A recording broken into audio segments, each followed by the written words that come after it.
Assalamualaikum warahmatullahi wabarakatuh. Hamdan wa syukran lillah, amma ba'd. Puji syukur kehadirat Allah Subhanahu wa taala. Alhamdulillah, pada kesempatan kali ini kita masih diberikan berbagai macam kenikmatan dari Allah Subhanahu wa taala, terutama nikmat diberikannya umur kita sampai di bulan Ramadan, terutama di 10 hari terakhir, yaitu 10 yang paling penting di dalam kehidupan kita umat muslim, yaitu mengenai hari di mana kita akan mendapatkan itqum minan nar, pembebasan dari api neraka. Semoga ibadah kita semua hari ini dan yang sudah terlewati semuanya Allah terima oleh Allah SWT. Amin ya rabbal alamin. Kali ini saya akan memberikan satu pencerahan, yaitu mengenai Al-Quran bukan hanya sekedar dibaca. Mengingatkan kembali bahwa Al-Quran adalah petunjuk hidup bagi umat Islam. Sesungguhnya bukan hanya umat Islam, tapi seluruh umat di dunia ini. Tapi lebih spesifik kita akan bicara mengenai kita sebagai umat muslim. Sebagai petunjuk, seharusnya Al-Quran adalah pedoman kita satu-satunya, tidak menggunakan pedoman lain.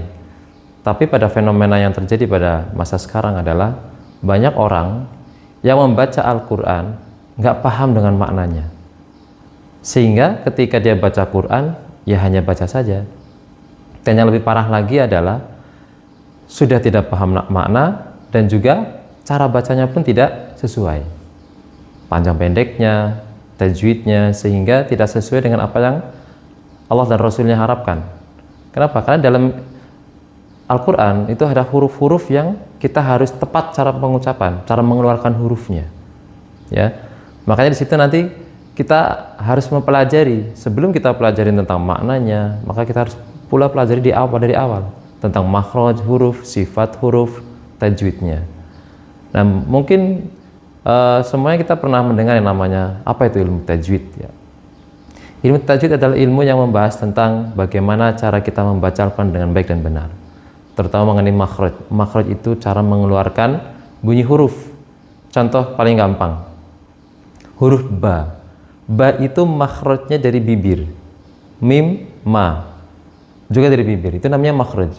Jadi mengeluarkan bunyi. Kalau seseorang tidak punya dua bibir, maka dia tidak akan bisa mengucapkan huruf ba, tidak bisa mengucapkan huruf ma, dan seterusnya, ya. Terus kemudian pertanyaan, sepenting apa sih kita belajar mengenai tajwid, mengenai makhraj, mengenai sifat huruf, ya?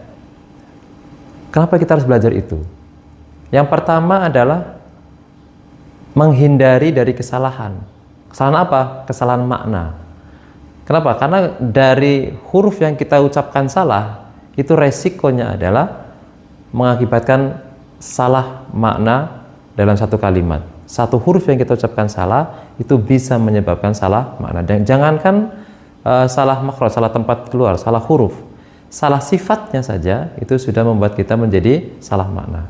Yang kedua, menghasilkan keutamaan dan kebahagiaan dalam membaca.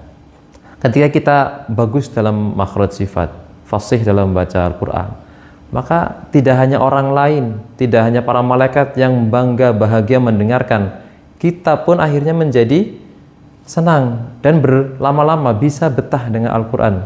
Bisa 1 jam, bisa 2 jam, ya, bahkan bisa semalam suntuk pun bisa. Kenapa? Karena kita bacanya dengan nikmat, dengan suara kita yang bagus, dan bacaan kita yang sesuai dengan kaidah Rasulullah. Yang ketiga, yaitu menjaga kemurnian. Menjaga kemurnian bacaan yang telah diturunkan. Kenapa? Karena dengan makhraj yang benar, dengan bacaan panjang pendek yang benar, maka kemurnian Al-Quran dengan maknanya itu sesuai dengan apa yang kita baca, dan itu menjaga keotentikan atau keaslian dari apa yang sudah diturunkan oleh Rasulullah. Memang Rasulullah tidak belajar ilmu tajwid, tapi malaikat Jibril menurunkan wahyu kepada Rasulullah itu sudah plus, ya, sudah sekaligus dengan cara baca yang benar, panjang pendeknya, gunnahnya, dan kemudian makhraj sifat hurufnya. Nah, kita hanya tinggal menggali dari para ulama yang sudah mempelajari bagaimana cara pengucapan yang benar. Yang selanjutnya adalah bagaimana langkah kita atau trik gimana sih supaya saya ini bacanya bisa benar. Maka yang paling umum, paling pertama adalah ikuti pengajian-pengajian tajwid. Ya, karena mempelajari ilmu tajwid itu fardunya fardu kifayah, memang tidak fardu ain. Karena fardu ainnya kita dalam baca Quran adalah benar membacanya. Tapi bagaimana kita bisa benar membacanya? Belajar aja tidak pernah. Yang fardu kifayahnya kita tidak pelajari gitu ya. Mana fardu kifayah adalah kalau di satu kampung tidak ada pelajaran tentang ilmu tajwid, maka seluruh kampung itu menjadi dosa. Sama seperti hukumnya orang yang memandikan mayit seorang muslim. Dia jadi ada beberapa orang yang memandikan, maka seluruh kampung itu terbebas dari kesalahan, terbebas dari yang namanya dosa. Sama dengan ilmu tajwid. Jadi jangan pernah kita menyepelekan tentang ilmu ini. Yang kedua, cari guru yang berkompeten. Ya, guru yang memang dia fokus di bidang Al-Quran, fokus di dalam mempelajari makhraj dan sifatul huruf, supaya bisa terbimbing dengan baik, dengan benar. Ya, kemudian yang ketiga adalah tentunya setelah kita mengaji tajwid, bertemu dengan guru yang kompeten. Yang ketiga adalah berlatih secara rutin. Artinya apa? Ya, kita harus sering murajaah, sering membaca di rumah sendiri.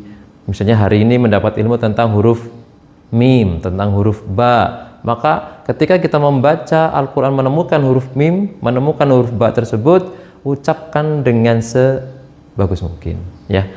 Kemudian selain kita memperbaiki bacaan, maka bagaimana kita menyempurnakan Al-Quran ini supaya menjadi petunjuk hidup, yaitu dengan cara belajar makna, memaknai tentang kalimat yang kita baca ini artinya apa sih gitu ya. Nanti kan kemudian timbul pertanyaan, mengapa kita perlu memahami makna? Yang pertama adalah Al-Quran ini bukan hanya sekedar dibaca, tapi kita harus mengamalkan dalam kehidupan sehari-hari. Tadi di awal Ustaz sudah katakan, Al-Quran adalah petunjuk hidup seorang muslim. Bagaimana kita bisa menjalankan petunjuknya, bagaimana kita bisa menjalankan apa isinya, kita aja nggak tahu artinya. Maka coba kita menggali tentang makna di dalam Al-Quran tersebut, di setiap kata, setiap ayatnya. Ya, maka kita akan bisa praktek, oh ternyata maknanya ini. Kemudian yang kedua, dalam Al-Quran itu mengandung beberapa hukum-hukum ya tentang akidah. Akidah itu bagaimana pengetahuan kita tentang penciptaan. Siapa Allah, siapa Rasulullah, siapa apa kitab-kitab ini, dan seterusnya. Itu mengenai akidah. Ada juga mengenai ibadah. Bagaimana cara kita wudhu, bagaimana cara kita sholat, ya bagaimana cara kita mengerjakan ibadah ritual harian. Dan yang ketiga situ ada muamalah, bagaimana kita dituntut untuk paham tentang cara dagang yang benar, ya berdagang, kemudian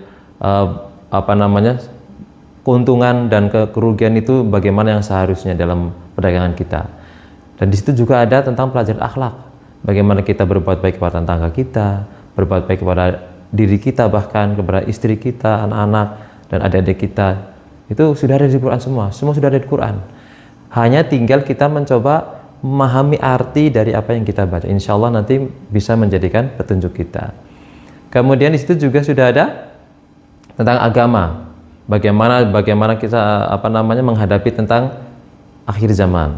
Sudah dijelaskan dalam Al-Quran. Semuanya sudah ada. Ya, bahkan namanya ilmu fisika, ilmu matematika, ilmu apapun itu sudah ada di dalam Al-Quran. Berarti apa yang kita lakukan? Pahami isinya. Pelan-pelan, tentu tidak instan, tidak sekarang kita belajar kemudian hari ini kita pintar, tidak. Tapi kita perlu belajar. Kemudian cara memahaminya yang paling pertama adalah membaca tafsir. Tafsir yang benar dan juga yang terpercaya. Misal tafsir Munir ya, dan tafsir yang lain-lain. Bagaimana cara kita bisa memahami tafsirnya? Tentu kembali lagi kepada ulama. Kita belajar kepada ulama, kita belajar kepada para ustadz yang berpengalaman di bidangnya, yang memang dia fokus di bidang tafsir. Kemudian di situ kita nanti bisa menghubungkan ayat dengan konteks sejarah dan kehidupan saat ini. Bagaimana cara solusinya ketika nanti ada permasalahan seperti ini, solusinya apa? Di Quran sudah ada, semuanya sudah ada di Quran, komplit. Ya tinggal kita pelajari maknanya. Kemudian setelah kita belajar tajwid, belajar makna, kemudian di akhir adalah kita berdoa, semoga apa yang kita pelajari ini menjadi pemahaman yang benar dan menjadikan siapapun yang mendengarkan kalimat kita itu menjadi tersadarkan begitu pentingnya Al-Quran dalam kehidupan kita sehari-hari. Oke, selanjutnya adalah apa sih hubungannya antara cara baca dengan makna. Jadi ketika cara baca benar, maka akan ada makna yang bisa kita ambil dari situ, yang kita bisa maknai, kita bisa paham. Yang pertama, kadang-kadang begini, kesalahan dalam cara baca itu dapat mengubah makna ayat, ya. Misalnya kayak Alhamdulillahirabbil alamin, itu pakai ain, alamin itu alam. Ketika kita baca tidak pakai ain, itu sering kejadian. Alhamdulillahirabbil alamin, itu beda mana alam dengan alam. Alam itu alam semesta, alam itu penyakit. Itu bisa merubah mana hanya karena kita salah baca. Kemudian membaca dengan benar dan jelas membantu dalam memahami dan merenungkan makna ayat. Yang ketiga, maka kedua aspek ini menjadi saling melengkapi dan mendapatkan manfaat maksimal dari Al-Quran. Jadi ketika baca benar, manfaatnya sudah paham, ya sudah, kita akan mendapat kesempurnaan dari apa yang kita baca. Sebagai penutup, Al-Quran adalah tidak hanya sekedar kita baca, tapi benar-benar kita harus pahami cara bacanya dan juga pahami makna yang ada terkandung dalam Al-Quran. Sehingga kita berharap kepada Allah, jadi apa yang kita pelajari itu bisa menjadi pedoman hidup dalam setiap langkah kehidupan kita. Demikian bisa kita sampaikan, mudah-mudahan bermanfaat. Assalamualaikum warahmatullahi wabarakatuh.